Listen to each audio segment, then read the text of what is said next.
Kun reediyoo Afuura Biyyaati.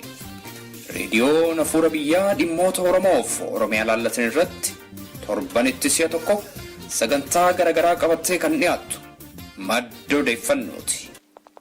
Kun reediyoo Afuura Biyyaati. Harka fuunee attam jirtu jaallatamtootaaf kabajamtootaa dhaggeeffattoota keenya.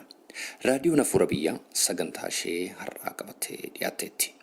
Sagantaa keenya har'aa keessatti jaarraa kan lakkoofsisee walitti dhufeenya dippiloomasii Yuunaayitid Isteetsiif Itoophiyaa qorachuudhaan soba dogoggora seenaaf dhiiticha mirga dhala namaa barootaaf haguugamee ture saaxil baasuudhaan kan macaafa barreesse obbo Kadiroo Ammeelama waliin maree goone qabannee dhiyaanneerra.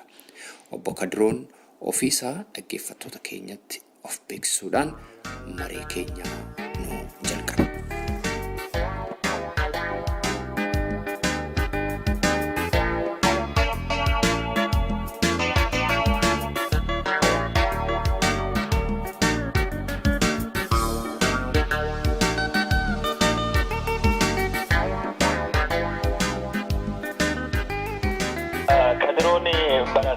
Oromooti dhaloonni kiyya naannoo Oromiyaa godina Booranaa aanaa Taltallee magaalaa Miilamii jedhamtu keessatti aanaan Taltallee yookaan magaalli Miilamni magaalaa Yabaloo irraa kiiloomeetirii 100 karaa lixaa gulan argama. Kanaafuu daangaan keenya karaa kibbaan Booranaa karaa lixaan sablammoota uummattoota kibbaa kan akka Konsoo, Hamaraa, Arbooreeffaa jechuudha. Barumsa sadarkaa tokkoffaa kan itti baradhee man barumsa Taltalleeti, kan barumsa sadarkaa lammaffaa ammoo itti baradhee magaalaa Yaaballooti kan kiiloomeetirii 100 gara kaabaatiin argamtu achi baradhee. Barumsi kiyya sadarkaa olaanaa yuunivarsiitii kan itti baradhee yuunivarsiitii Finfinneeti, achitti kanan baradhee barnoota seeraati, ogummaa seeraa achirraa argadhee jechuudha. Barumsa maastersii kiyyaaf yookaan ammoo digirii lammaffaa fi kanan dhufe as biyya Ameerikaa yuunivarsiitii Floriidaa keessatti argamu kan maqaan isaa Seent Toomaas jedhamu irraa digirii maastersii argadhee. Digiriin san ammoo waa'ee seeraa addunyaa yookaan internaashinaal loo jechuudha. Amma inni qorataa of danda'aadha. Of danda'ee qoradhee waan adda addaa kan uummata Oromoo akkuma agartu hariiroo Itoophiyaa fi Ameerikaa ilaalchisee kitaaba kan barreessuu danda'e. Yeroo ammaa kana magaalaa Shikaagoo kan garaacha yookaan giddu galeessa biyya Ameerikaa keessa jiru keessa qubadhaa akkas. Baay'ee gaariidha obbo Kadiroo. Macaafa kee kana mee itti seennaa hin mari'annaa qabiyyee macaafa keetii yeroo maree keenyatti seennu. Macaafa kee kana kanati barreessitee yaadannoo isaa obboleessa kee quxisuu kee kan ta'e Abdul Kariim Elemootiif haa ta'uu jedha jalqaba isaa irratti. Wanti suu kanneessaan obboleessa kee irra ga'e kun immoo Oromoota baay'ee seenaa Oromoota baay'ee kan bakka bu'u nutti fakkaata. Dhimni suu kanneessaan akkasii Oromoota ilmaan Oromoo baay'ee irra ga'edha. Mee isa kana bal'inaan nutti himuu dandeessaa? Maal ta'e obboleessi kee maaltu irra ga'e? Gaarii. Yaadannoon kitaaba kiyya akkumatu silaa tuqxatti obboleessi kiyya Abdul Kariim Elemootii fi akka yaadatamuuf godhe. Inni harka bitamtoota wayyaanatti umrii 10tti ijjeefame. Barinni ijjeefame onkoloolessa bara 1993 keessa yeroo sunitti biyyi nu qubannu biyyi Booranaa kunini karaa daangaa Itoophiyaa fi Keenya gubbaa waan turteef sochiin riphee lolaa kan abaahoo baay'ee cima ture. Waraanni bilisummaa Oromoo naannoo sanatti baay'ee socho'aa ture jechuudha. Miidhaa hedduullee humna diinaa yookaan humna mootummaa Itoophiyaa irratti dhaqqabsuu danda'ee jira yeroo sanitti. Uummanni Oromoo kan naannoo sun qubatu uummanni Booranaas gammachuu guddaadhaan garsee yeroo san siyaasa uummata Oromoo kan keessatti hirmaatee siyaasa kan deeggaraa ture. Kanaaf yeroo kanatti mootummaa wayyaanee ammoo sabboontotaa fi sabboontoota Oromooti maatii isaanii roorrisuu, doorsisuu, qabeenya isaanii irraa ari'uu, qabeenya isaanii mancaasuu, akkasumas hidhuu, ijjeesuu akka gartee kaayuu qabsoo tokkotti godhatee deemaa ture. Kun ammoo ummata hedduu miidhuu danda'ee jira. Yeroo sanitti mootummaan ummata naannoo sanii kana sochii riphee lolaa yookaan sochii abaa'oo deeggara jedhee yaadu yookaan shakka sana adabuuf jecha tarkaanfii hama gara jabeenya kan qabu kan akkasii fudhachuu danda'ee jechuudha. Yeroo sanitti mootummaan xiqqaa guddaa dhiiraaf dhala dargaggoo fi shamarra jaarsaaf jaartii jedhee osoo addaan hin baasne ummati jiru hunda walumatti qabee adabbii gara jabeenya badaa daangaa hin qabne ummati irratti fudhate ummati sun miidhaa hiraaraa dararaa ture. Kan keessattidha jechuun obboleessi kiyyilleen kan wareegamuu danda'e obboleessi koo akkuma sitti muyaaletti inni mucaa xiqqaadha. Nama waggaa 10ti anatti aanee jira jechuun nama akka malee yeroo sanitti fedhii waa'ee walumaa galatti biyya keenya keessa jijjiiru waa'ee sirba waan aadaa waan loon tiksuu jaalatu malee waan siyaasaa nan beeku miti. Haa ta'u malee yeroo sanitti mootummaan kallattiidhaan nama waa'ee Oromoo kana irratti maatiin isaa hirmaannaa qabu qabeenyi isaa yookaan mancaasuun yookaan ammoo namni inni jaalatu keessa ijjeesuudhaan akkasiidhaan sodaachisuuf jiilchuu fi waan akeeka qabuu fi obboleessi keenya kanallee osoo inni waan siyaasa tokko irra hin beekne waggaa 10tti qaxaramaan mootummaa tokkin ijjeesuu danda'ee jechuudha. Kanaaf yaadannoon kitaaba kiyya obboleessi kiyyaan narra barreessuu danda'a waan barreesseef dubbadhee fi is qofa osoo hin taane ilmaan Oromoo kan seenaa gootanii qaban kan mana bahanii achumaan dhabamanii arti buuta isaanii namuu hin beekne kan harka mootummaa dhumatan kan manidhaa keessatti dararamanii du'an kan rasaasan rukutaman kan gartee qabeenyi isaanii irraa ari'aman ijoollee Oromoo kana sirni cunqursaa Itoophiyaa nyaatee liqimse maraafuu haa yaadannoo ta'uutii jedheeti kitaabkii kana yaadannoo godhe. Yaa seenaa baay'ee nama gaddisiisudha obbo Kadiroo.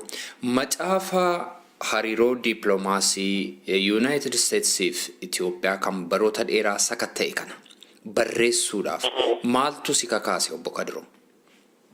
Gaarii. Tokkoffaan wanni an baradhe waan seeraati. Seera digrii jalqabaa Yuunivarsiitii Finfinnee irra baradhe kan lammaffaa ammoo kallattiidha wanni an baradhe waan mirga ilmaan namaatiif seera guutuu addunyaati. Seera yoo barattuuf seera guutuu addunyaa keessatti yoo baratti yeroo hedduu seerii waan haqaa dubbata, seerii waan mirga ilmaan namaa dubbata, seerii waan dimokiraasii dubbata, waan ilmi namaa akkamiin akka inni wal bulchuu danda'u finna hariiroo hawaasaa kan isaan ittiin wal bulchanii irra dubbata jechuudha.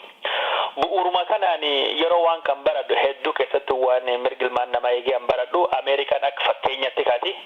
Ameerikaan biyya seeraaf heer gubbaatti hundoofte fi mirga ilmaan namaatii fi dimokiraasiif dhaabbattee fi dimokiraasiif dhaabbattu kan ammoo hariiroo ishii kan biyyi bira wajjin qabdu imaammata biyyalaa keessattis hojii irra oolchitu waan jedhame an baradhu tokko jira waan dhagaye tokko jira kan dhagahaa guddatti. Garuu hariiroon Ameerikaatiif hariiroon Itoophiyaa yoo ati ilaaltu waa'een mirga ilmaan namaa waa'een dimokiraasii waa'een mirga sabaaf sablammoota mirga aadaa afaanii tokkolleen hojii irra hin oolle. Maaliif Ameerikaan mootummaa nama nyaata cunqursa mootummaa abbaa irree saamaa fi farra mirgi nagaatiif farra dimokiraasii fi farra gartee waan Ameerikaan dhaabattu hunda kan ta'e mootummaa Itoophiyaa gargaaruu bardheedhaaf dandeetti waan jedhu qoradhee irra gahuu barbaade.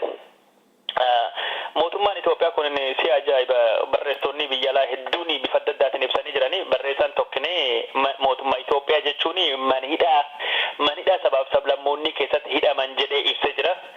Dippiloomatiin Ameerikaa tokkollee bara 1940 keessa mootummaa Itoophiyaa jechuun mootummaa saamtuu jedhee jira. Kan biraa immoo mootummaa Itoophiyaa jechuun akkuma kitaaba keessatti dubbiste garuu mootummaa faashistii jechuudha jedhe yeroo waraana addunyaa lammaffaa gartee faashizimiif naasizimii Ameerikaa waraana tursanitti. Kanaafuu mootummaan Ameerikaa yeroo sanitti manidhaa sabaaf sablammootatiin akeekamu sun kasanii wal fakkaatu yookaan mootummaa faashistii yookaan faashizimii wal fakkaatu jedhamsan Ameerikaa maal irraa kaatee gargaaruu dandeessee waan jedhu wanni an qoradhee barreessuu barbaade. Kan ammoo argitee namni keenya eegii beekee jedhe heegarillee namni birallee qorannoo gosuun godhuu fi karaa yookaan akeeka banaaf waan jedhu irraa kan ka'e kanaan karaa suniidhaan kitaaba kan barreessuu danda'e jechuudha. Atti naafuuf. Kaan ammoo wanni an barreesseef jechuun kitaaba kana wanni an barreesseef guddaan tokkini ani nam dargaggee keessatti nama waa'ee Oromoo irraa fedhii baay'ee qabu. Dargaggeessi Oromoo kan akka kiyyaa kan waan keenya irraa fedhii qabu hedduu jiraachuu ni mala. Dargaggeessi Oromoo hedduu ni jiraata. Dargaggoon fedhii qaban kun callisanii haasa'uu qofa osoo hin taane seenaa keenya kan durii kan arga dhageetti abbootii keenya irra dhaallisuun osoo hin taane barii amma bara teknooloojii barii amma bara barreessuti bara wanni ati barreessan addunyaan bahuu dandeessu yoo kitaaballee barreessu dadhabde jechuun maaliif jechuun sarar tokko hin taane maaliif yookaan yoo sarar irraa ol guddistu keeyyata tokko yookaan fuula tokko yookaan ammoo barreeffamuun tokko kitaaba waan ta'edhan akka namni aadaa wa barreessuu horatu.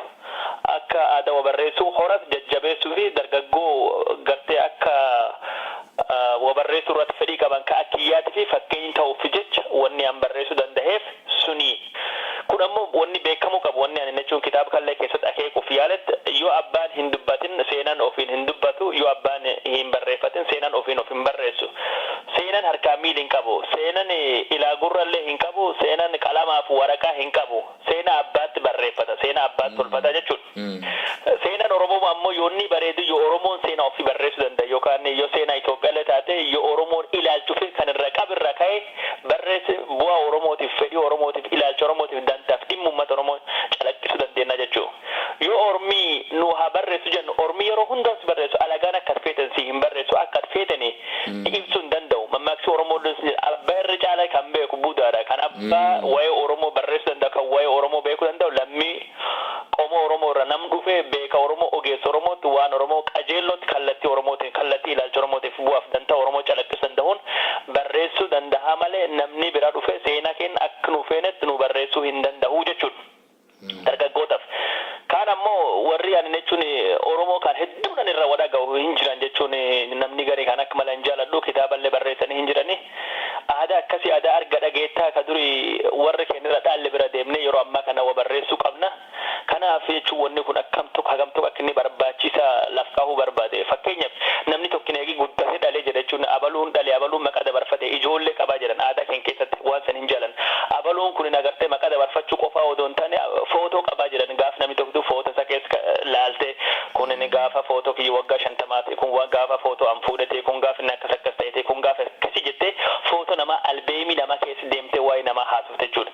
Anarra kadiroon kun eegi kitaaba kan barreesse borhaa jennuuti wanni tokko narra dhaqqabe yookaan maanguddoome jaarellee du'e yaada kiyya kan mataa keessa jiru jechuun kitaaba kiyya yoo dubbiste albeemii mataa kiyyaa jechuun yaada adda addaa dhimmoota Oromootiif dhimmoota gaafa Afrikaatiif dhimmoota Itoophiyaa gubbaatti waan ayyaadu ilaalchi kiyya laf kaahee jira jechuun kanaafuu namni yoo hin barreessinu keessattuu warri barreessuu danda'u yoo du'e isaanii gartee yaada beekumsi guddaan waliin albeemii beekumsi warra wajjin dhabaa jirra. Namni guddaan ammoo uummatni kennu uummata argaa dhageetitti uummanni baadiyyaa jirtu beekumsi guddaa qabanii kan gadaas uumes kan aadaa uummata Oromoo adda addaa uume kan uummata baadiyyaa jirtanii uummati baadiyyaa jirtun irra barreeffamaa hin jiru hardumachaa jiranii uummati kuyyoo irraa hin barreeffamne jechuun namni tokko maanguddoon tokko du'e jechuun argitee gaaddisi tokko laayibirariin tokko du'eedha waan jedhamu jira. Kabaratelleen ammoo aadaa wa barreessuu kana dagaagsuu guddisuu qabna kakkanum yaadate wanni kitaaba kan barreesseef akka maleellee waan hedduullee qoradhee akka malee beekaaf osoo hin taane maaliif jechuun yeroo hedduu namni waan barreessu osoo hin taane anuma taankii barreesse fakkeenya ta'e maaliif hin garsiisne waan jedhutti na kakkaase boroobsan. Kun dhugumaan namoota baay'eef keessumaa dargaggootaaf kaka'umsa guddaa ta'a jedheen yaada obbo Kadiroo. Macaafni kun afaan Ingiliziitiin barreeffame.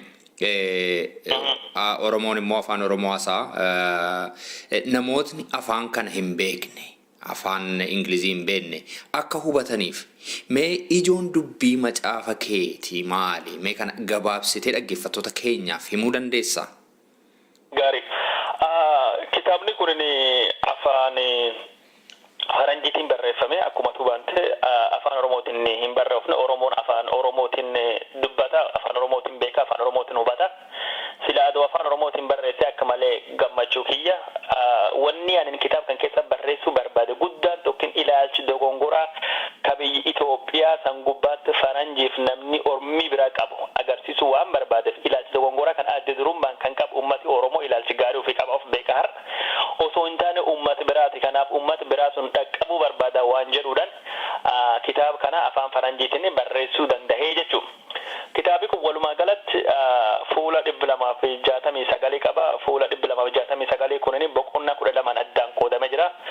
Boqonnaan 12 lama keessa boqonnaan tokkoffaan kallattiin kan irratti xiyyeeffatu imaammata biyya alaa kan Ameerikaa ta'a.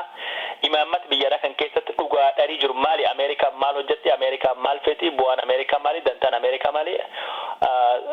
Poolisiin Ameerikaa kan biyya alaa imaammanni ishee akkamiidhaan dhalachuu akka inni danda'ee fi har'a akka inni bifa kamirra ka'e har'a maal akka inni fakkaatu agarsiisu yaale. Lammaffaan ammoo yeroo hedduu kan dubbatamu ammoo Itoophiyaan tunuyyuu akkamiin dhalattee beekti Itoophiyaa jedhamtu kun. Itoophiyaan jarmu qabirraayyuu biyyuma akka ishiin dhalatteeyyuu akka fugguutiin dhalattee akka anoomaalidha akka dhalootee ishee biyya humnaadhaan waraanadhaan nafxanyaan jechuun humni mootii Amaaraa kan Minilik dhaabuu danda'e. Kanaaf ammoo barumsa bal'aa haa ta'uuf jecha godhulloo dadhabullee haq tokkodhaan haq kitaaba kan wajjin deemuuf jecha mootummaan Itoophiyaa kan Minilikiin dhaabsu mootummaa akkamii jira bifi isaa akkam jira maal fakkaata Minilik akkuma baanan janna Amaaraa isaan qofmoo Minilik ammoo nama gartee dhiigoo uummata Oromoo kan miiliyoonii hedduu kan qabu sirna amma keessa jiruu fi badii kan cufaaf itti gaafatama kan jedhu akka hubatamuuf mootummaan Itoophiyaa kan faranjiin faarsisu maal akka inni ta'uu fi boqonnaa keessatti barreessa jira. Boqonnaan sadii haga afurii ammoo hundeeffama hariiroo biyyi lameen kana kan Ameerikaaf kan Itoophiyaa kallattiidhaan qorata. Boqonnaan shanaffaan kana agarsiisu yeroo sanitti gaafa Afrikaa keessatti yeroo hariiroon biyya lamaanii hundeeffame nagada yookaan daldala sirna garbaa ture daldalli kun kan Itoophiyaan oomishtu waan ishiin ittiin beekamtu tokko Itoophiyaan qabeenya ishii tokkoffaan saamicha sabaaf sablammootati horii isaanii qabeenya isaanii albuuda isaanii saamuudha kan ittaan ammoo uummatumaayyuu saamte uummat sana gurgurtu indaastirii ishii wanni inni oomishu yeroo sanitti akka jedhametti sirna nagadaa kana Ameerikaan akka biyya mirga ilmaan namaatiif dimokiraasii dhaabbatu tokkotti yeroo nagadii Itoophiyaan ittiin deemtu kun akkas babal'atee Itoophiyaan mootummootii ishii galii irraa argatan ittiin badhaadhaan kan tarkaanfiin Ameerikaan fudhatu maal fakkaata kan jedhu qayyabata. Boqonnaan ja'affaan ammoo yeroo Itoophiyaa mucaan dargaggeessii mootiin Iyyaasuu jedhamu tokko fooyyeessuuf yaaletti rakkoolenis qunnaman maal fa'a akkamiidhaan gamtaan bataskaanaatii fi gamtaan warra Amaaraa bataskaan jechuun bataskaan Ortodoksii jechuudha.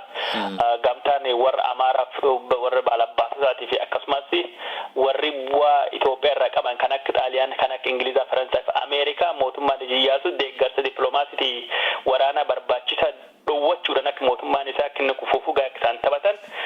Boqonnaan sun gartee boqonnaan 712 ammoo hariiroon Ameerikaanii mootummaan Haayile Sillaasee hangi jalqabe kaasee hanga kufuutti taphatte agarsiisuuf yaala jechuudha. Walumaa galatti boqonnaa 12 akkasi qoodame boqonnaa 12 kan ammoo kitaabni kun yoo jalqab walitti deebisi maal barreessite naan jettee gaafattu waa guguddoo lan barreesse. Tokkoffaa ilaalchi warri alaa biyyi Itoophiyaa kan irraa qabu baay'ee dogongoraadha kun sirreeffamuu qaba. Ilaalchi dogongoraa qabanii Itoophiyaa kan akka biyyi tokkotti aadaa tokkotti afaan tokkotti amantii tokkotti hawaasa tokkotti laalaa turani kun ammoo akkasii miti. Itoophiyaan biyyi sabaaf sablammoota afaan 80 ol fi loqoota 250 ol qabda amantii adda addaa ummanni guddaan amantii kiristaanaa ala hordofullee kan jiru ummati waaqeffatas kan jiru akka taatee faranjiin hubattee adeemsa warra akka isaan sirreessuu qaban agarsiisuu yaalee jechuudha.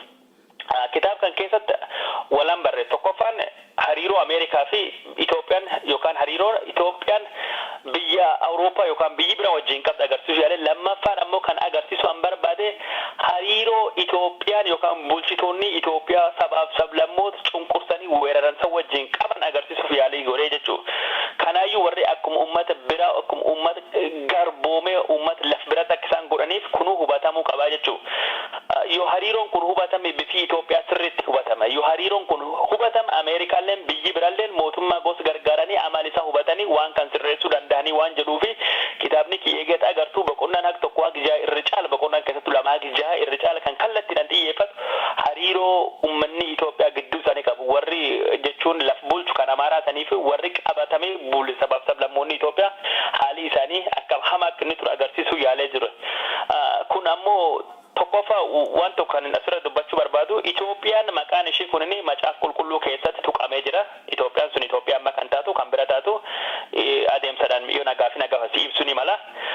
Maqaan kun waan tuqamee fi biyyi Itoophiyaa kun biyyi qulqulluu biyyi nagaa biyyi badhaadhinaa fi biyya milkoomaa fi dhaabamtee jedhamte warri faranjiis warri Itoophiyaas akkasiin ufuma ture. Warri Itoophiyaa bulchitoonni seenaa kalaquudhaan Itoophiyaan tun sanyii Yahudati sanyii Salamooniti nu gartee ulfinni rabbiin warra Israa'elootaatiif kenne sun rabbi nu dabarsee kennee jira jechuun Jerusaalemin dhugaa nuhu jechuun gartee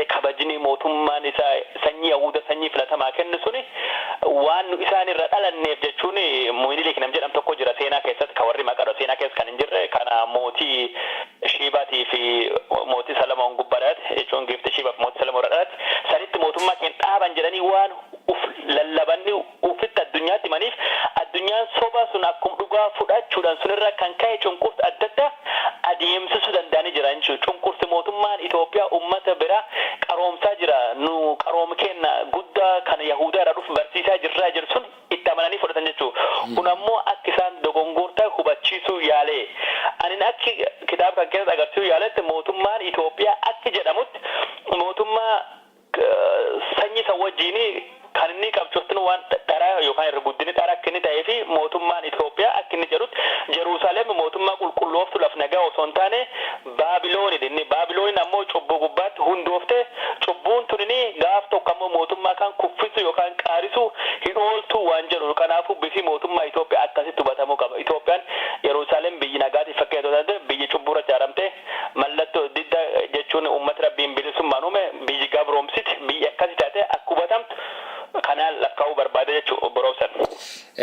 Baay'ee gaariidha. Mee amma immoo macaafa kee keessa dhinnee waan tokko tokko ilaali. Macaafa kee fuula 31 irratti waraanni Minilikiidha. Oromoota miliyoona 5 ajjeesuudhaan baay'ina saba Oromoo isa miliyoona 10 ture miliyoona 5tti galchee yaada jedhu jira. Namoota kana amanuun itti ulfaatu attamitti ibsitaaf? Gaafii kana mee jalqaba osoo kanatti hin darbinu Minilik uummata kan fixee moo hin fixneen gaafii biraati garuu fixuu danda'an gaafii biraati. Warri Abisiiniyaa yeroo sanitti Minilik teknooloojii nama akkasiin hin fixuu danda'u kan miliyoonii 5 lafirraa ittiin kutuu danda'u hin qabu jedhanii falman. Garuu mee haala yeroo san achi biisan keessa ture gaafa Afrikaa keessa ture haala halluutiin. Jalqaba yeroo warri Afrikaa warri Awurooppaa hedduun Afrikaa dhufanii koloneeffatan gaafa Afrikaa sun qabachuu hin dandeenye. Maal jennaan Faransaay fi Ingiliizatti irra wal dhabaa turanii. Kanaafuu gaafa Afrikaa suni karaa biraatiin indirectly qabachuuf jecha warra Abisiiniyaa hedduudha meeshaa waraanaa kennaa turanii. Warri Abisiiniyaa kun wanni isaan meeshaa argachaa turaniif Abisiiniyaan uummattoota Afrikaa kan wajjin qubatan kan bira caal qaroomin ol'aanaa qabanii waan jedhamanii yaadamanii fi lammaffaa ammoo Abisiiniyaanii warri nagada garbaatti waan beekamaniif meeshaa kennin kana fayyadamuudhaani uummata sabab sablammoota bira garbootan qabanii nutti gurguratanii nuu kaffaluu danda'anii waan jedhutti amanamaa ture. Lammaffaa ammoo warri kiristaana warri instituushinii cimaa of danda'e kan giddu galeessa uummata paatriyaarkiin bulu uummata keenya wal fakkaataa waan jedhamanii yaadamaniif meeshaan guddaan Minilikii fi mootii Yohaannis illee kanaan dura Ingilizii kennaafii turte akkasiidhaan meeshaa guddaa argatame jechuudha. Meeshaa guddaa kanatti fayyadamuudhaan Minilikiin waraana 700 kan ta'u leenjisuu danda'ee jira. Waraan 700 jechuun yeroo sanitti mootii Afrikaa kan waraan 700 qabu hin jiru. Waraan 700 qofa osoo hin taane qawwee miliyoonii takka yookaan miliyoon takka olii argachuu danda'ee jira jechuudha. San qofa osoo hin taane mootiin Minilik mootii gaafa Afrikaa keessatti yeroo sanitti rasaasa korojoo miliyoonii 47 argachuu danda'ee jechuudha. Kanaaf akka warri Amaaraa baanu Minilik uummata Oromoo miliyoonii 5 fixuu fi nukleerii hin barbaachisu yeroo sanitti meeshaa gahaa humni namaa kaleenjii ni qabaa jechuudha. Waraanni miliyoonii 1 qaba. Waraana 700 qaba. Qawwee miliyoonii takka qaba. Rasaasa miliyoonii korojoo 47 qaba jechuudha. Waan barbaachisaa ta'e cufaayyuu hin qaba jechuudha. Kanaaf yeroo duulaa sanitti gara jabeenyaadhaan uummata Oromoo kan bilisummaa qof beeku kan gartee bulchiinsa naftanyaa yeroo san bulchiinsa orma dur dhaabatee isin nu hin bulchitanii alagaa biyyi keenya ofii nuuf bulchitan jedhu sun marartii tokko malee akka ilma bineensaa fixe yeroo sanitti.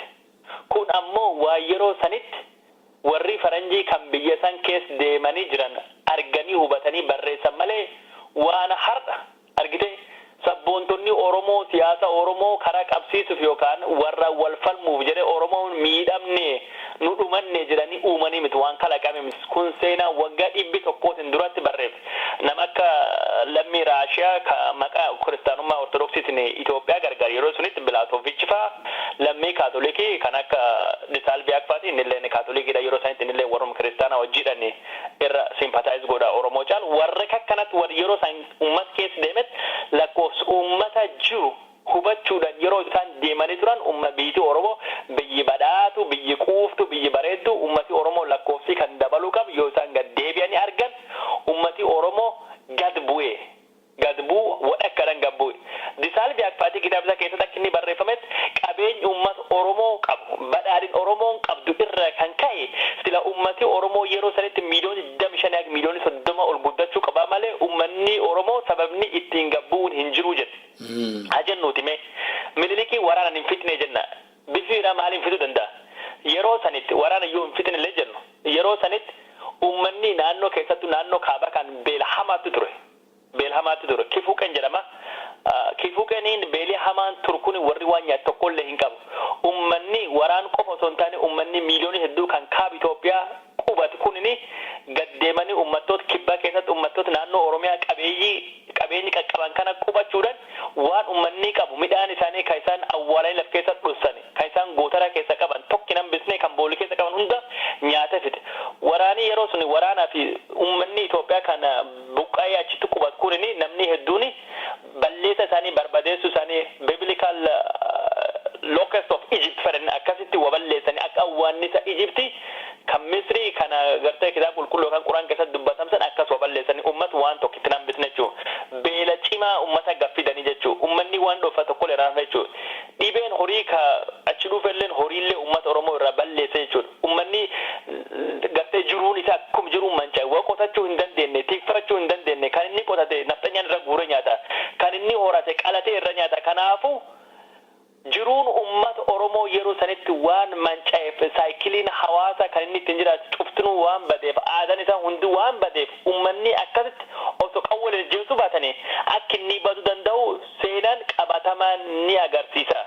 Kanaaf kunini uummanni Oromoo yoo miiliyoona 5 lakkoofsi guddaadhaan akka inni dhumatu agarsiisa. Garuu ani akka nam seera tokkotti nam seera baradhe. An uummati miiliyoona 5 dhumachuu miti kana ajaa'iba. Yookaan ummati miiliyoona 5 tokko dhumachuu yookaan miiliyoona 5 yookaan 5,000 yookaan ummati 5 dhumachuu miti. Ummat tokkuma hin taane takka ijjeesu maaliif hin taane? Yoo ummanni tokkini laf ummat tokko barbaade ummat san hin barbaanne ummat san fitee mancaase lafisa irraa fudhadhaa jedhu kunini jinoosaayidaalidha. Kun jechuun yakka sanyii duguuguuti yakka sanyii balleessuuti. Kun ammoo waan naannoo Oromiyaa hedduu keessatti ta'ee argine. Yeroo sanitti warri Abisiiniyaa kalafa bal'achuu fedhanii Oromoon taanaan duraanillee biyyi keenya weeraruudhaan qabatanii isaan Oromoo weerara jedhanii bara 16 keessa jaarraa 16 keessa dhuftanii biyyan qabatanii biyyiin qabdanii biyyi keessa irra isaan mancaasne biyyi keessa niin fudhannaa jedhanii mootiin hanga Milikiitii fi isaan duru Yohaannisii fi kan akka Tewoodroosillee sanitti amanaa ba'an. Kanaafuu bifi isaan uummata Oromoo ittiin mancaasan bifi uummata Oromoo isaan ittiin fixanii sanyii Oromoo lafirraa duguuguuf yaalan jechuun yeroo ammaa kana waan genocide ethnic cleansing jedhamu waan wal fakkaatu jechuudha. Kanaafuu nam tokko ijjeesu miti nam dhibba ijjeesu miti wanni isaanii ijjeecha warra ijjeecha gara hammeenyaatiif sanyii Oromoo lafirraa duguuguuf sanyii Oromoo yeroo sanii lafirraa balleessuu fi kan socha waan ta'eef sila aduu akka dubbii international law fudhannee osoo sila akka seerum Itoophiyaa keessallee fudhannee taate wanni isaan godhan gocha uummata Oromoo lafirraa balleessuuf godhamee jechuudha. Yeroo sanitti uummata Oromoo akka isaan itti ilaalanii uummati Oromoo warri biyyi hin qabne qabeenyi isaanii barbaadan malee uummati hin barbaadamne. Kanaafuu genocide ta'uuf ammoo maayidhaa intentiin hin jiru yeroo sanitti uummata Oromoo balleessuuf akka isaan fedhii qaban akka isaan la fudhatan kun ammoo waan ifaadhan if ta'ee barreeffame hedduu keessatti agarruu jechuudha. Guddaa nama gaddisiisa kun obbo Kadiro. Genocideedha jetteetta. Genocide eegate yakka sanyii duguuguu eegate kun barri isaa itti darbeera jedhamee seenaadhumaaf dhiifamee darbamoo karaa seeraa ati qorataa seeraa barataa seeraati karaa seeraa wanti godhamuu danda'u tokko jira. Jira laata? Wanti ani seera guutuu addunyaa baradhee genocide fi holocaustiin kulleen jechuun waraana addunyaa lammaffaadhaan duubadha termeen isaa kan jechuun coin ta'e. Asuun beektaa jechuun controversiin amma waraana addunyaa lammaffaa duubatti humni Nazi Germany kan Adolf Hitler yeroo inni Yahudaa fixsan jecha uumame jecha kalaqame. Kanaafuu guutuu addunyaa gubbaatti fakkeenyaaf jechuun kan Armeniyaa kan biyya Turkii keessatti dhumatanii genocide moomitii jedhanii itti fayyadamuu yeroo hedduu dubbii hedduu akka inni kaase atu waan biyya Europe keessa jiraatuuf waan kana qajeelcha tolchite beekna fakkaata. Genocide jedhanii jechuun coin goone jechuun itti fayyadamne concept yeroo san hin turre seerii yeroo tokko duba deebiin hojjetudha. Seerii kunis seerii waan hojjetu qofa irraa ka'ee duratti deemaa jedhama jechuun proactive seerii fuuldura deema malee duba deebi'ee yakka is duraan ture deebi'ee hin ilaalu jechuun principle of legality jechuun jalqaba wanni tokko balleessa ta'uuf yeroo sunis seerii jiraachuu qaba jedhan. Haa ta'u malee yeroo fakkeenyaaf waraana addunyaa lammaffaa gubbaatti Yahudan akkas lakkoofsan warri Hitler dhumattee jechuun Nuremberg trial bar 1947 dhaabatee Tokyo trial bar 1950 dhaabate keessatti seerii kun garuu duubatti deebi'ee yeroo san itti fayyadama addunyaa yoo Yahuda wajjin jirtu fachu warri humni waan qabuuf yeroo sammaayida conscious shocking crimes yeroo san jechuun waraani kunini sammuu addunyaa yeroo sanitti waan suukanneesseef osoo hin adabaminu hin darbuu jenne duubatti deebinee malee kan malee kabira duubatti hin deebi'u jedhanii yeroo san. Kanaafuu akki seerii addunyaa ittiin laftaa'e ittiin barreeffame gartee daba qaba qajeela miti yeroo garii aksera addunyaa hin dubbachuun namni haa ta'u malee seerii Itoophiyaa keessallee criminal code kennallee keessallee waa'ee gartee seera yakka sanyii duguugu kun bal'inaan ta'ee jira. Oromoon kan gaafachuuf Oromoon kan dubbachuuf jalqaba humni qabaachuu qaba aangoo qabaachuu qaba gaafa aangoo qabaatee gaafa gartee uf dandeettee jabaattee jettu wanni gaaf duri nurra dalagamellee dabilleen haa qulqullaa'u ka waan sun nu hojjatelleen yoo yakkallee dhiyaatee adabamuullee dadhabu historically waan tursun ammoo akkinni jirutti hubanne badiin akkasii akki hegeriif hin dalagamne ummanni yeroo sanitti badoo jiraate akkamiin akkinni gartee kaffaltii beenyaa argachuu akkinni qabu gartee naannoon sanirraa kan kaasee jiraate akka miidhamtoo jiraate akkamiidhaan gartee ummanni sun deebi'ee ijaaramoo akkinni qabuuf xiyyeeffannaan adda akkinni kennamuu qabuuf mootummaan akka poolisii isaatti yookaan akka imaammata isaatti hojii irra oolche bifa saniin socho'uu ni danda'a. Akkas yaadee kiyya. Haa ta'u mee gaaffii koo sattaanutti ceena. Oromoon hin koloneeffatamne rakkoon Oromootarra ga'aa tureef ammayyuu ga'aa jiru lammiiwwan Itoophiyaa kamirrayyuu ga'aa kan turedha. Kanaaf kun adda miti. Rakkoo nama dhuunfaati malee kun rakkoo sabaayyuu miti warri jedhan jiru. Isaan kanaaf deebii maalii qabda Obbo Kadir? Gaaffiin siyaasaan Itoophiyaa kun siyaasa akka malee wal xaxaadha. Humni Itoophiyaa jalqaballee kan rakkoo kan uume warra amma rakkoon kun hin jirtu jedhu. Warri rakkoon kun hin jirtu jedhu rakkoon akkasii hin jirtu yoo jedhanii dubbatan isaan iyyuu yakkamtoota ta'an. Kanaafuu akka danda'anitti yakko biyyisan keessa jirtu mara haalanii rakkoon akkasii hin jirtu rakkoon sun dhara rakkoon Itoophiyaa rakkoo dhuunfatan ammoo hundattuu waliin miidhame rakkoon Itoophiyaa rakkoo cunqursa mootummaati cunqursa tanan hundattuu waliin cunqurfame rakkoon Itoophiyaa tanan rakkoo hiyyummaati hundattuu waliin hiyyoome waliin deege akkasitti yoo rakkoon uummata cufa deebite rakkoon Oromoo deebitellee jedhanii warra dubbatanii jiran. Haa ta'uuti wanni kun haqa ta'uu dhugaaf keessa qabda. Bulchiinsi Itoophiyaa bada seenaa keessatti horachaa dhufnirra kan ka'e uummanni Itoophiyaa hiyyoome jira dhugaa. Kan Oromoos kan waqabuus hiyyoome jira. Kan warra sun saamanis hin taanee fi qabeenyi kan nama xiqqa tokkotti irra nyaate dhugaas wal fakkaata. Cunqursaan bakka hedduu hin jira dhugaa hin jira. Amaarilleen cunqurfamee jira ta'etti Oromoolleen cunqurfamee jira Somaalleen cunqurfamee saamichi bakka hedduu hin jira. Garii naannoo warraallee jira garuu irri caallu samame. Garuu waa lamatti ammoo waan kan addi godhu waan naannoo Oromoo kan yeroo ummati Oromoo cunqursaan inni cunqurfamu kan ummanni Oromoo qofa osoo hin taane sabaaf sablammoonni kibbaa kan biraas cunqurfaan inni cunqurfamu ummata Amaaraatiin tokko inni jedhe namni dubbate tokkoffaa namteenaa Itoophiyaa hin beekne. Akka ummanni Oromootiif sabaaf sablammoonni biroo aadaaf afaan isaaniif amantii isaanii dhaban ummati Amaaraa hin dhabne. Aadaa fi afaan isaanii jalqabaa kana jalqabanii hojii roolchuu qaban baruma Yohaannisi baruma Tewoodiroos baruma Minilik irraa kaasanii yeroo ummata walloo aadaa isaanii eenyummaa isaanii irraa mulqan ummati Goojjameetiif Gondar afaan Amaaraa hin dhabne afaan Amaaraa gaafsullee dubbata afaan Amaaraatii fi aadaa warra aadaa mootummaa taate kabaja ittiin argatanii ittiin boonanii ittiin namuuf sehanii ittiin namaa oluuf sehan takka nu ammoo eenyummaa qabnuuf aadaa qabnu waan qabnu seer qabnuuf beekumsi qabnu hundinuu akka boorataa faatii fi akka waan gogummaa tokkotti nutti himamee akka nu eenyummaa keenyatti hin boonnu godhamne akka gartee garbichaa of laallee akka lammii tokkoof lammii lammaffaa yookaan lammii sadaffaa taane biyyi keenya keessatti akka orma taane yookaan Tigreen tokko kan ta'e kan hin jiru. Nu maaliif kan ta'an? Nu waan nu taaneef cunqursaan kan nu cunqurfamneef namni tokko kan cunqurfameef haa jennuuti namni naannoo Oromiyaa keessatti mucaan caalaa jedhamu tokkin yookaan ammoo mucaan caamadaa jedhamu yookaan ammoo naannoo Somaalee keessatti namni gartee Liban jedhamu tokkin yookaan ammoo Muhammad jedhamu yookaan naannoo Hadarillee keessatti haa ta'uti wanni inni cunqurfameef jalqabaa inni waan Amaara yookaan Itoophiyaa hin ta'iniif jechuun yoo hidhamullee taane yoo saamamullee taanan saamichi kun saamichi systematically jechuun mootummaan giddu galeessa akka karooratti baafatee kan cunqursaa ture jechuun namni tokkini kan maqaan isaa itti qoflamuuf maqaan isaa abaluu waan ta'eef hundaan maqaan isaa saba cunqurfamaa yookaan tuffatamaa mootummaa itti duule akka karoora sagantaa itti baafate irra waan dhufe jechuudha namni tokkini afaan Oromoo dubbatamu akka dhuunfaa danda'uwamne afaan Oromoo kan inni dubbatuun uummata bira wajjin dubbatama yoo tokkichi afaan Oromoo hin dubbatam jedhamne mirgi kan dhawuu danda'eef uummata Oromoo waan ta'eef kan Amaaraa namni dhuunfaadhaan akka hin dubbatam dhowwamin jiru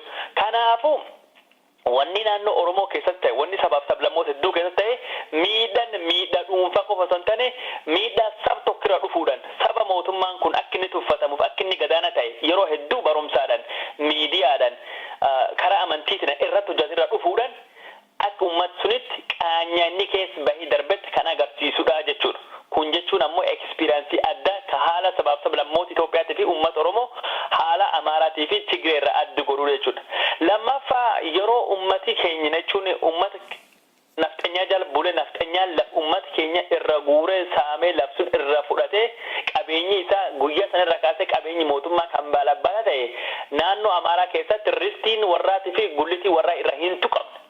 Bulchiinsi lafaa kan jiru kan naannoo Tigraayis kan naannoo Amaaraa akkuma ofii ture jechuudha. Isaan lafkeen dhufan isaan laf hin dhabne isaan afaan hin dhabne isaan aadaa hin dhabne isaan eenyummaa hin dhabne hin tuffatamne ittiin tufamne kun jechuun laalteegi jettu ummati Itoophiyaa ka amma jiru kun cuftunuu rakkoo gosa tokko qaba adeemsi isaan keessa bahanii darbanii tokko kan jedhu kun dhugaa miti sabaaf sablammoota Itoophiyaa kan biraatiif Oromoo wanni tokko tolchaala afaan isaa cala muuxannoo isaan keessa bahanii dhufan kan akka uummatatti kan cunqursi isaan arganii fi dararamaaf hiriiraan isaan keessa bahanii dhufanitti sila tokko tolchaa turu osoo gartee humni siyaasaa maal kan gubbaa beekee hojjechaa ta'e biyya Afrikaa hedduu keessatti eegaa seera kolonii baratte jechuun seenaa Afrikaa baratte keessatti biyyoonni Afrikaa kun hedduun kan biyyattiin waan garboomanii muuxannoo gosa tokko humni kolonii keessatti bahanii darbanii biyyitaan hedduun isaanii afaanii aadaan isaanii gosaadha. Afrikaan akkuma agartee maappii gubbaa qoodame. Garuu wanni Oromoof uummanni kibbaa keessa baay'uun waan Amaaraaf Tigreen amma keessa jirtu dubbatan kanaan waliyyuu hin fakkaatu kan qabxinan jedhu. Macaafa kana barreessuuf Bokadiroo wayitaa qorannaa gochaa turtetti waan adda seenaa saba keenyaa ilaallatee jechuudha. Waan addaa ati bira geesse maali? Ani yeroo macaafa kana dubbisu waan haaraa waan tan dur hin beekne baay'ee narraa baradhe. Ati immoo waan baay'ee waan haaraa bira geesse tereenni amana. Mee nutti himuu dandeessaa? Gaarii. Ani jechuun kitaaballee hedduullee waan durii dubbisaallee bahee fi argitee akkasitti waan hedduu haarawaa nam mul'atella jechuu hin danda'u garuu wanni na ajaa'iba hedduu jira. Waan na ajaa'iba keessa jechuun ani waa'ee gartee Ameerikaa kan jechuun waan mirgilmaan nama waan baradhee fi fedhii guddoo irraa qaba seera Ameerikaa kanallee kan akka gartee labsii bilisummaa Ameerikaa Declaration of Independence yookaan ammoo heera Ameerikaa Constitution yookaan ammoo Bill of Rights jechuun gartee seera yookaan lallaba mirga nama kudhanii Ameerikaa keessa jiran kan malee fedhii qaba duri baay'ee dubbisee haga garuu kitaaba kana gartee barreessuu fi dubbisu jalqabammoo wanni an Ameerikaa laalaa ture Ameerikaan akka isaan duruuf himaa bahanii Ameerikaa jechuun biyyi nagayaa biyyi dimokiraasii badhaadhina irratti hundooftee biyya mootummaan addunyaa kan gubbaatti nagaaf badhaadhina buusuu fi rabbii irra amaanaan itti kennamte akkas jedhanii uf barsiisaa turanii jechuudha. Konseptiin jechuun yaadii mirgilmaan namayyuu ilaalcha Ameerikaa kan gubbaa dhufee fayyadamee yeroo gaarii nama barsiifama jechuudha. Haa ta'u malee yeroo hariiroo Ameerikaa fi Itoophiyaa keessa deemee ilaalu hundeeffamee hariiroo biyyi kana maal akka inni fakkaatu yoo argee jedhu waan baay'een ajaa'ibe waan hedduun ajaa'ibe keessa dippiloomatiin hariiroo Itoophiyaa wajjin yeroo sunitti dhaabe namni tokkin kan maqaan isa Robert P. Skinner jedhamu kan Faransaay turu yeroo Itoophiyaa deemu waan inni jedhu faas akka malee na ajaa'ibe waan inni jedhu san keessa tokki waan jedhu anarri Itoophiyaa deema biyyi waaqarraa eebbifamte ka kitaaba qulqulluu keessatti bennu magaalaa gartee jiruun biyya ilmi waaqaa Yesuus Kiristoos keessa jiraatu fakkaatu magaalaa akka Beetliyeem san deemna san keessa deemu caal maaltu nu gammachiisa nuti reen kennan boonna qabeenya kennan boonna warri ammoo ilmi waaqa qab jedhe isaan suniin boonani maaliif ni fakkaata san caal maaltu nam gammachiisaa fa waan akkas jedhe ni dubbatu wanni sun baay'ee na ajaa'ibsiis san qofa osoo hin taane Prezidaantiin Ameerikaa yeroo sun Ameerikaan lafa walqixxummaa agartee ilmaan namaatiif dhaabattu demokraasiif dhaabattee kan jedhamu Prezidaant Roosevelt faati Itoophiyaa san deemuu barbaada Itoophiyaan tun biyyi gammachiiftu biyyi namni gurraachi keessa hin jirre gurraachi hin qabne biyyi namadii kan deemuu fi hidhii guddaa qaba biyyi namadii fi biyyi arbeen biyyi leenca biyyi san laaluu fedha maaltu nam gammachiisa biyyi seenaan baayibilii keessatti barreeffam laaluu caalfa waan ni jedhu yoonni barreessa waan san dubbisu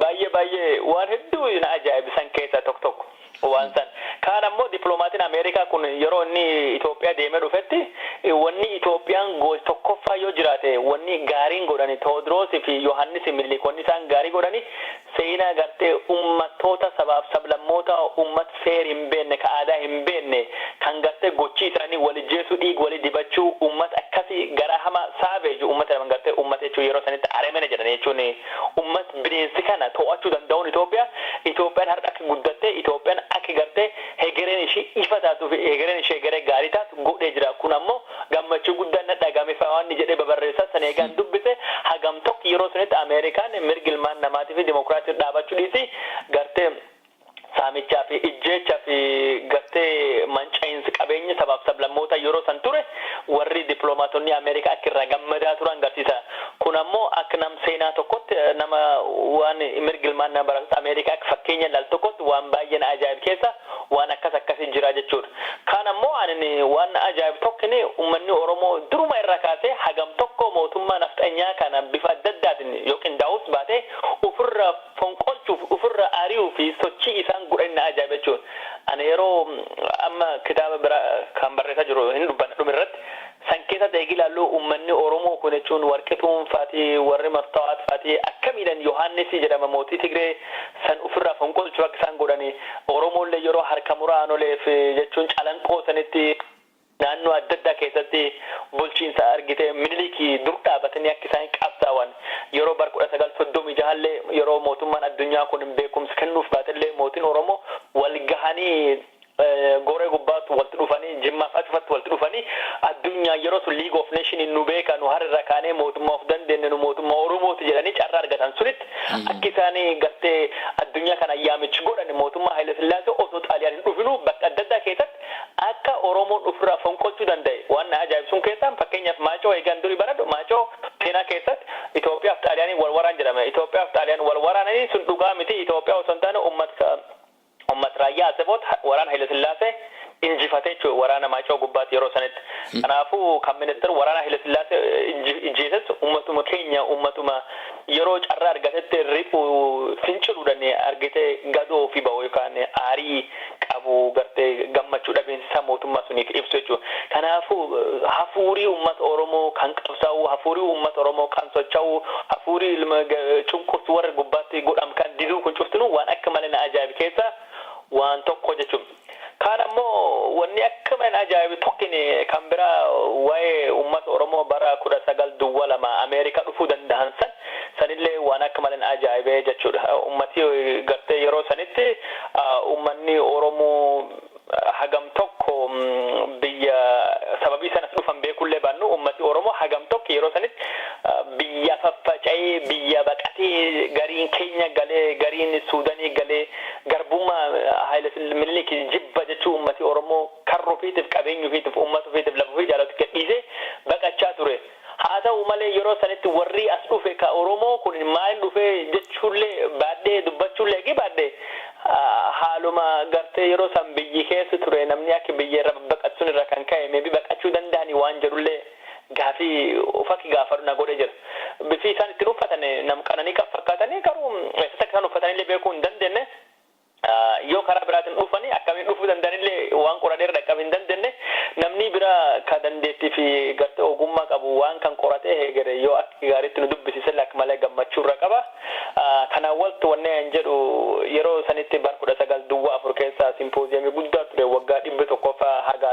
mana Faransaay irraa bitamte Louisiana Expo jedhama yookaan ammoo biyya Missouri St. Louis keessa kabajame yeroo sanitti Ameerikaan addunyaa kana qorachuu waan barbaadduuf exhibition anthropology exhibition guddaa ture imperialistoonni yeroo sana sabaaf sablammoota kan walitti fidanii daawwatanii turani yeroo sanitti fidanii sabaaf sablammoota biyyirra adda addaa fidanii jedhan warri Oromoo kulleen akkasiin dhufuu danda'a jedhee yaada ture garuu yoo sila Itoophiyaa irraa namni dhuftaate Amaarii akkamiin Oromoo dura dabarsee kan danda'a yeroo sanitti Itoophiyaa jechuun Amaaraaf dhaabatti Itoophiyaa jechuun Tigreef dhaabatti ittaane kanaafuu akka isaan achi dhufuu danda'anillee hin jiru akkamiin akka isaan dhufan beekuu fedhee garuu wanni an beek hin jiru waan sulle namni eger qoratee yoo karaa nu garsiis akka malee gammachuu guddaa tokkoon wanni jedha kana akkasii kana wanni na ajaa'ibee na gammachiisu. Keessumaa waa'een Oromoota bara sana keessaa New Yorkitti argaman sun footoo sanaan seeruun ilaalu baay'ee na dhibe egaa warri seenaa qoratan dhimma kana qoratanii gara fuulduraatti nu beeksisuu anis nan abdadha. Oromoonni sun yeroo sanitti jechuun namni Afrikaa gaafa Afrikaa keessa yeroo jalqabaatiif jechuun Oromoon as dhufan jechuun ta'uu ni mala jechuun Amaaraan duratti namni jalqaba kan Amaaraa jechuun kan akka durii kan kaa'amu jechuun yeroo Bataskaanii Abisiiniyaan Baptist Church dhaabatu jaarraa 19 jalqaba gubbaa dhufanii waan jedhu sun akkuma yaadasii malee gamtoo dhugaa akka inni ta'e hin jiru garuu Itoophiyaan kan dhufte jechuun kan beeknu ofishaalii bara 1919 yeroo waraana addunyaa lammaffaa tokkoffaadhaan duubu jechuudha. Kanaaf Oromoon jechuun asii warra siinoota duraadhaan Ameerikaa dhufuu dandeetti waan ibsudha. Kan ammoo waan akka malee ajaa'ib tokkeessa yeroo sanitti jechuun pirezidaantiin Ameerikaa kan ture Rooseveltiin kun bineensi jaalata. Bineensi Oromoo kan White House hin dhufin hin jiru. Bineensi tokko jira leenci Oromoo tokko hin dhufee White House jiraachaa ture. Leenci kun jechuun akka mal hedduudhaan jirutti biyyi Boorana irraa qabamuun oolu. Achi dhufee innillee leenci Oromoo sulleen osoo gartee moo Ambessan Haile Sillaasee dhufin jedhu kan Minilikiin dhufin jedhu tokkollee osoo Ameerikaan dhufin duratti dhufee leenci Oromoo kulleen White House keessa jiraachuu danda'e jechuudha. Kan ammoo har'a diidoon tokkollee harargee kumbaa qabamtee dhuftee jirti jechuudha. Raasa Makkoonni bulchaan yeroo sanitti kan magaala harargeetti Ameerikaa kenne. Sulleen dhufee White House keessa jiraachaa ture. Har'a sulleen har'a diidoo sullee maqaan isaa Daan Siyaanaa innilleen White House keessa yeroo dheeraaf jiraate bara yoom ture bara 19 duwwaa shammo akkas yeroo Roosevelt filannoo irra deebi'ee injifate harresullee akkasii gabbaatanii warri isa simachuu dhufe harresullee wajjin daawwatanii jiru. Harre mootiin Itoophiyaa ergee fi jedhama akkasiin faranjiin gammachuun daawwachaa turte. Akkasumas waraabessi Itoophiyaa tokkollee White House keessa jiraachaa ture. Waraabessuun gara inni qabeef hin beeku. Akkas bineensi Itoophiyaa kun cuftin osoo dippiloomaatonni fi warri bulchitoonni Itoophiyaan dhufinu duratti dhufanii White House keessa jiraachuun isaanii kun cuftin waan akka mana kofalchiisee yeroo sun dippiloomaasii bineensa kan cufa laale waan ajaa'iba argee jechuun waliin ajaa'iba waan akkasii kakkana. Baay'ee nama dhiba. Mee lammiiwwan Ameerikaa macaafa kee kana dubbisan yaada akkamii sii kennan ilaalcha isaan dur Itoophiyaadhaaf qaban geeddarame moo attam yaada akkamii sii kennan kan jiru? Gaarii lammiiwwan Ameerikaa kitaaba kan dubbisanii ilaalchiisan qaban maal fakkaata kitaabii silaa waan yeroo tokko miti jijjiirame kitaaba jechuun yeroo adda addaa waan dhufu warri hagammaa kitaaba kan dubbise wanni yaadi sana kenna yaada akka nama gammachiisu kalee galgala walgahii tokko gubbaa ture bulchitoota isteetii anam jiraadhu ka Illinois kan gavarnarii meeyer magaalaa Chicago kana warra guddaa warra angoo qabeeyyii wajjin deemee haasawaa ture waa'ee qabiyyee kitaaba kiyyaattaa ta'e Itoophiyaan gaafatanii eessa dhuftinaan jennaan biyyi kee itti hin galleef jennaan sidhaan Itoophiyaa jennaan Haile Sillaasee argee beekanaan jedhe jaarsi tokko lafa ga'e Haile Sillaaseen Chicago jiraadha gaafa inni Ameerikaa dhuf deemee ilaalee beektanaan jedhe Haile Sillaasee jechuun maalirraa beektaa jedhee gaafadhu Haile Sillaasee jennaan the Lion of Judah maali the elect of God waan nuuf hin jedhu kan cufate takka na gadaa ta'e alleen jennaan kun cufti tokkollee hin jiru Haile Sillaaseen mootummaa abbaa irreetti cunqursaadha kitaaba keessatti akkas barreessa jedhetti ajaa'ibamee dhagaanii warri dhuftinu nama hedduu warri kun martuu warra baay'ee angoo guddaa qaqqabanii dhagaanii very interesting no Haile Sillaasee kanaan hin beenyu kan nuti hin beenyu the tribe of Judah jechuun the king of Ethiopia the elect of God kan nuuf hin jedhu jaalatamaa nama akkasii nuuf fakkaatu rennaani osoo sila jaalatamaa ta'e deebisee isa fuudhee ijjeesa jedhee waan jiru cufaa ittime kitaaba baay'ee gaarii barreessee jechuun nu ergii hin bitanan jedhanii jechuun warri gaarii akkamiin arganadhaan imeeliin na qunnamanii jechuun Amazon irraa ajjatanii bitatanii jira jechuudha. San qofa osoo hin taane namni kitaaba kan dubbise hedduun isaanii kitaaba kan Itoophiyaa bifnu itti ilaallu bifa ilaalchinu qabnu baay'ee nu jijjiirsisee kitaaba ajaa'ibaa jedhanii waan kana qorachuu barbaada namni naan jedhee jechuun imeelii naa godhee namni kitaaba kan gubbaatti na wajjin haasa'e kan Ameerikaa hedduu. Jaalikii tokkotti jira jaalikii kun jechuun biyyuma Ameerikaa kan keessa jiraata inni nam Oromoo kenna Oromummaa isaa baay'eellee hin boonuuf dhufsa. Haa ta'u malee amma hagan wal barachuu jalqabee an Oromoo jedhuu fi naasa'uu jalqabee jechuu. Namni kun namum gaarii tokko bataskaan deema yeroo hedduu faranjiin amma naannoo aadaa adda addaa kakkaniin kabajdi. Isallee Itoophiyaa isaanii yeroo hedduu kaa'imee Amaariffaa keessaaf baay'ee nu dubbisii jedhaniin jechuun Amaariffaa hin dubbisaa ture. Amma haa kitaabii kiyyii kan bahee akka mucaan hiriyyaan kikunnatti mut bataskaan isa gaafsun anne buuk saayiningii kiyyaame kitaaba tokko kennee fi dubbisanii kitaaba kaan hundinuu sheer walii godhanii dubbisanii guyyaa isaan irraa qabanii waan jiranidha jechuudha. Atillee Itoophiyaan afaan tokko bita Amaariffaa beekte kitaaba afaan keetii gaffite dubbisedhanii kitaaba afaan keetii gaffite dubbisii qofa osoo hin taane ani nu Itoophiyaan jaalannaa turre Itoophiyaa waan ajaa'ibaa akkas yaada turre Itoophiyaan ati bif biraa qabdimeef bif bira nutti himii jedhanii na affeeranii waan Oromoo nu barsiisnaan jedhanii alleen deemee taasise mucaan sulleen guyyaa sun irraa kaasee amma warri haga Oromoo beekanii akkasii jalqabinatti himee warri sun deemee argee bal'inaadhaan ittiin taphannee waliin haasofne jennaan akkuma inni gammachiisa argite kanaafuu bakki nuyi siyaasin jirtunu namni waan kan dubbise fedhii horachuudhaan gartee addaddummaa ilaalchaa kan amantii kan yaadaa kan ummata kan afaanii kan Itoophiyaa keessa jiru barachuu fi akka isaan fedhii qaban argee jira. Ana ammoo fedhii qof qabaachuu osoo hin taane wanni mootummaan Ameerikaa kun achitti godhuu jiru indirectly waan isaan godhaa jirtanii mootummaan birrii isin irraa argataa isin taxpayeriidhaan nam hubachiisa maal jedha yoo isan jijjiiramii yaada mataa keessan keessa uumam qofa jijjiiramii poolisii bakka mootummaatii fi imaammata alaa keessallee horatamuu danda'a. Kanaafuu isinillee nam dhugaa dhaabattanii nama argitee waan gaariif waan jaalalaatiif barumsa akkasii barsiiftanii kanaaf uummata Oromoo uummata cunqurfamaa uummata mirguu fi barbaadu wajjin dhaabadhaa jedhee carraa argadhe itti fayyadamee namatti haasa'uu danda'ee jira. Kanaafuu walumaa galatti gartee responsiin nama Ameerikaa kan kitaaba kan irraa dubbisee argadhe akka malee gammachiisaadha jechuudha.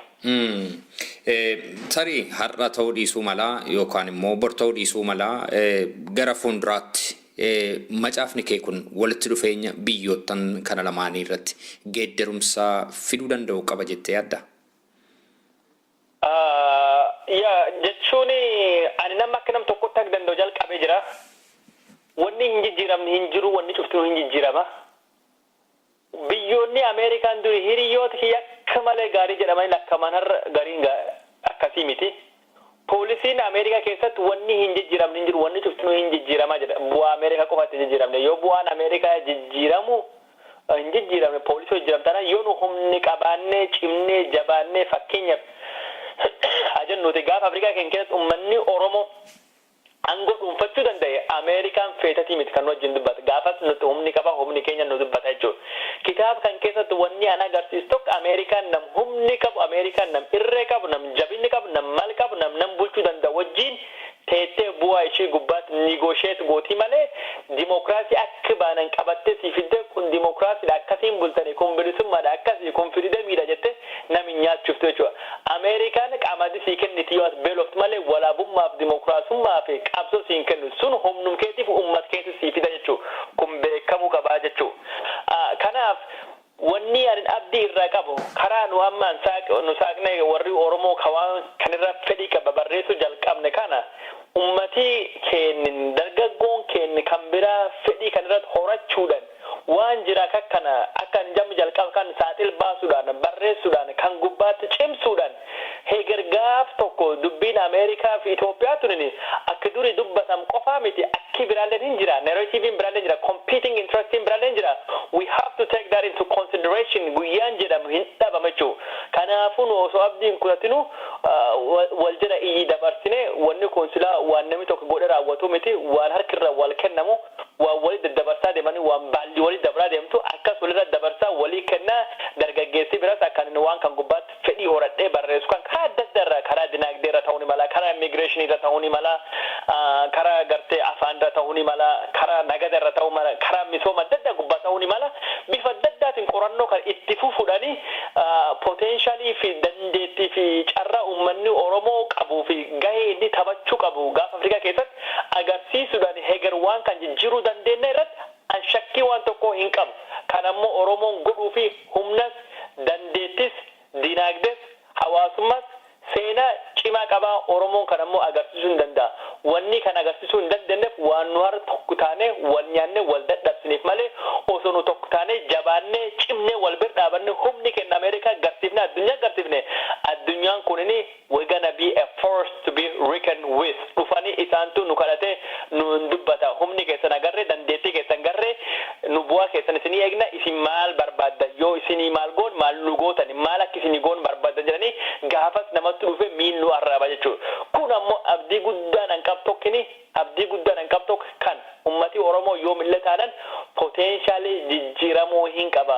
Mootummaan fedhe tanan mootummaan fedhe abbaan irree fedhe kamiyyuu tanan abbaan irree aduun ittiin dhiin hin jirtu. Abbaan irree hin barbadoofne hin burkutoofne hin jirtu. The Holy Roman Empire har'a hin jirtu. Empire Islaamaa hin jiru. Ka Giriikii hin jiru. Ka Soviet Union kan nukleerii qabu. Ka jalqaba gubbaa samii gubbaa ol bahan hin jirtu. Argite tokkolleen hin jirtu. Haile Sillaasalleen moo Ambassa Zebne Gada Yihuda Zane Gada Nagast Maalik ofiin jedhe Zijube Egzaaber ofiin jedhe kijibaa bahe hailleen hin jiru. Kanaafuu gartee yeroo ammaa kana abdii kutannee falaalee cunqursii amma jiru kun hin deemu nu fakkaata. Cunqursii gosa kamii taanaan ka hin fincille ka hin mancaane ka hin banne hin jiru. Ummati Oromoo abdii kutachuun qabu cimuu qaba jabaachuu qaba wal bira dhaabachuu qaba. Sun karaa nu amma jalqabne ka qorannoo kan irri caala babal'isuudhaan irratti didiriirsuudhaan if godhuudhaan mala adda addaa kan ummati Oromoo ittiin uf humneessuu danda'u ittiin uf jajjabeessuu danda'u kan akkasumas gubbaatti xiyyeeffachuudhaan ummata keenya onnachiisuudhaan humneessuudhaan akka kaayyoo isaatiif qabsoo isaa galmaan gahatu dargaggeessi kun humna kamiyyuu caalaa imaanaa guddaa qabaa jechuudha wanni ani itti aman tokko. Dargaggoo Kadiroo Ammayoo Lamoo macaafa bareedaa barreessite ammas macaafota biraa barreessuudhaaf yaada qabdamoo kaayyoo kee gara fuulduraa maali? Gaarii kitaaba kana yoo dubbistee argite kitaabni kun volume 1 jedha jechuun kun tokkoffaadha.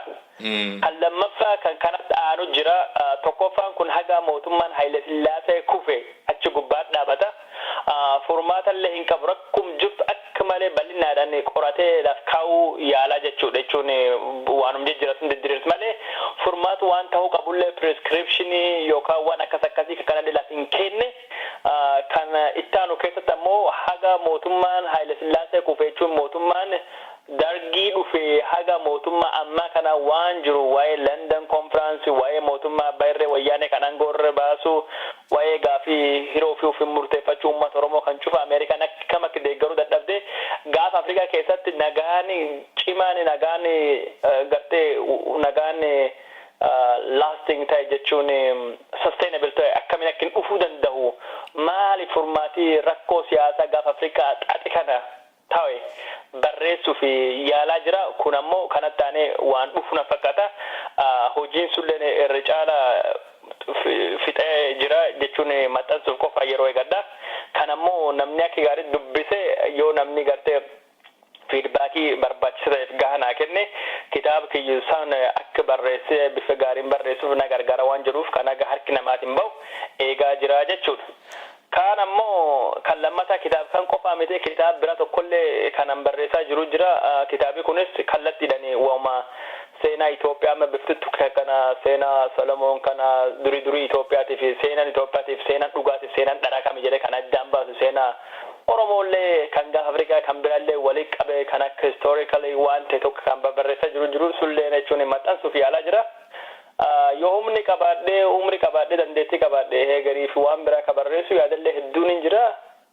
Ana akka nam tokkotti carraaquma jira duuba dargaggeessi Oromoo kulleen akka kiyyaas ladoo gartee scholarship Oromoo kennu gubbaatti namni fedhii horatee waan tokko yoo barreessa akka malee na gammachiisa gammachuun kun jechuun kan akka malee gammadu yoo namni kenna argitee wal bir dhaabatee yoo namni kennu waliin tahee wa barreessee kan namni walirra fuudhanii cimsaa cimsaa deemanii yoo akkas tahee gaarii ta'a. Kanaafuu aadaa sun aadaa arga dhageettii birbaanee dabarree aadaa wa barreessuu Ameerikaan addunyaan kun jechuun post literate society warri literacy illee bahee amma post literate bara Facebookiitii fi bara Twitterii keessa jiranii addunyaan akka malee fagaattee jiran bara iPad fi bara Kindle keessa jiranii nulleen ammoo yoo post literate society kanallee akka dansaa dhaqqabuullee at least literacy faranjiin jaarraa hagameen dur baattu jechuun seenaa keenya barreessuu aadaa keenya barreessuu hawaasummaa keenya barreessuu sirnum gadaa kanaayyuu seerseedhaan naannoo adda addaa keessatti barreessanii heger yoo sila Oromoon biyya horatee bii qabaatillee akkamiin akka inni aadaa ofiitiif seeruu ofiitiin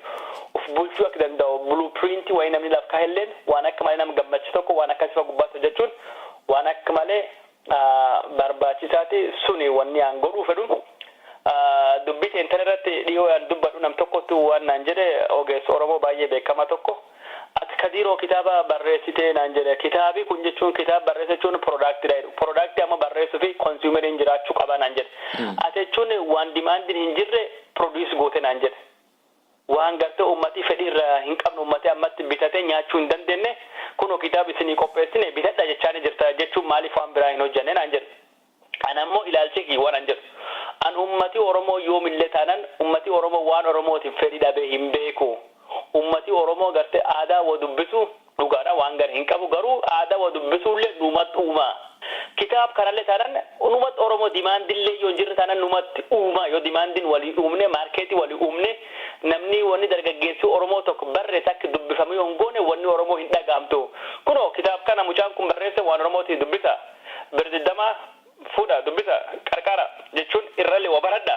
akkas waan Oromoo gartee waan hedduu bu'aa fi namni hojjetallee bu'aaf hojjedhu garuu dimaandillee ka uumuu fedhiillee ka uumuu namni gadi uummat dur deemee bakka dimaandiin hin jiretti dimaandii uumuu qabna jechuun an kanatti amana uummat keenya duub deemnee gaaf uummatii keenya dubbisu jalqabee wabarreessu beeku wabarreessinaan kun excuse nam yaraati malee sun waanum product gosti biraa jechuun product bu'aa irraa argatan malee waan uummataaf barreessa waan literacy yeroo hedduu ummatum kan keetii fi jettee barreessaa bu'aa agas irraa hin eeggattu garuu yoo ummati ammoo sirraa bitee ummati dubbisee dhaamsii kan kennamaan bahe akka malee gammachuun kan kee dabalaa jechuudha.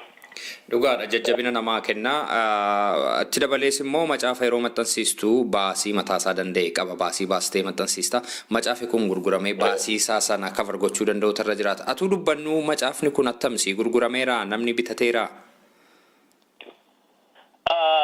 Kitaabni jechuun akka kitaab jalqabatti akka gaarii deemaa jira argitee namni kenna kan namtichi jedhu sun akka ta'etti dimaandiin numatti uumaa jira bakka eventiin Oromoo jirtutti bakka waldeennan jirutti walgahiin jirutti nama gurguraa jirra bakka adda addaa bakka fagoo kan amma akka biyyi keessanii Norway, Sweden, German gubbaa namni barbaade hedduu jira haa ta'u malee gartee baasini agartee geejjiba kan shipping kun expensive dha America irraa erguun akka malee qaaliidhaas sunitti wanni jedha malee biyya adda gubbaa nagaafachaa jiran heger ammoo akkamiin biyya adda kan keessatti maxxansuu akka dandeenyu irratti hojjechuu ni malla yookaan ammoo kitaabichi bifa elektirooniksiidhaan goonee karaa Kindle faadhaan karaa waan biraatiin namoonni akka bitachuu danda'an haala mijeessuu fi carraaqina goona. Obbo Kadiroo dhumarratti dhaamsa dabarfattu yoo qabaatte carraasaan siif kenna. Ayyee jalqaba alleeni amaler deebi'ee waan naaf feertee guddoo galatoomsin jechuu barbaada. Dhaamsi kiyyini ani uummata Oromootti dhaamachuu fedha. Wanni an dhaamachuu barbaadu tokkoffaan haala amma jirtu kan hin gartanii yaa Oromoo haalli amma siyaasan keenya keessa jiru kun haala akka malee badaati. Nu baay'ee laafnee kunoo tuffatamaa jirra warri naftanyaa kan durii argitee qabsoon fira callisiifnellee harda ammallee marroon keenya geettee jedhee lafa kaanii nurratti duuluu jiranii nu qabsoon tun nuumquuf qabdi uummati Oromoo uummata bal'aadha adda adda qaqqaba jechuun naannoo adda keessa amantaa jalleen qaba kun addaan nu hin baastu waan tokko nu godhu gubbaatti gaafii Oromummaa gubbaatti gaafii uummanni keenya karaa malee dararamuu fi hiraramuu gubbaatti gaafii saamichi lafa gubbaatti ijjeecha gubbaatti waliin dhaabannee wajjin hojjechuu dandeenya yaa uummata Oromoo bakka jirtan cufattu namni gaafii deebii kan dhageettanii kitaaba kiyyalleen dubbistan waanum gootan cufattu ani akka nama Oromoo tokkotti uummata Oromootiif waan gaarii maal gochuu danda'a jedha uf gaafadha jechuudha. Kan biraa kanan dhaammachuu fedhu nu ummati Oromoo jechuun aadaa bareedaa qabna. Aadaan keenya kun jechuun aadaa gaariidha. Aadaa keenya kana jechuun dhaloota dhufuuf dabarsuu qabna. Bifi nu aadaa kana dhaloota dhufuuf dabarsuun keessa tokkoffaan aadaan keenya maal akka fakkaattu barreessinee lafa kaa'uu danda'uu qabna. Wanni namni barreessu seenaa waan xiqqaa hin qabdu, seenaan xiqqaa miti. Kanaafuu haqa dandeettaniin sarar tokkollee haa ta'uuti yeroo ammaa kana teknooloojiin salphaadha. Gartee fuul tokkollee haa ta'uuti yookaan kitaaballee waan dandeettan barreessa. Ofirraa barreessuu yoo milla sana hin dagatina. Kunini waan baay'ee barbaachisaadha. Yoo abbaan hin himatin seenaan hin dubbatu, yoo abbaan hin barreeffatin seenaan hin barraa'u. Harkaa fi qalamni seenalleen ummatuma seenaa himachuu fedhu. Kan irra beektanii dargaggoonni Oromoo waan Oromoo irratti fedhii horatanii akkisini seenaa kan qoratanii barreessan dhaamsanii dabarsa. Kan sadaffaa kanan jechuu barbaadu nama Oromoo dargaggeessa kana kikiyyaa kawwa barreesse kawwa gurguratu yookaan ammoo kan arsillee ka ta'u birdaa baddaa deeggarsi inni fedhu godhaa fi jechuun akka namni sun haamilee horatee onnatee waan Oromoo gubbaatti kakkaa'umsaadha waan bira akka inni godhu nu cimsataniin jedha waan dhageeffataniif guddoo galatooma. Obbo Roobsan atilleen caranaa kennit kanaaf hedduu ulfaadhu. Obbo Kadiroo Ammee Elemoo maqaa dhaggeeffattoota reediyoo Hafuura Biyyaatiin guddaa galatoominsiin jedha. Hayyee isinilleen galatooma nagaatti.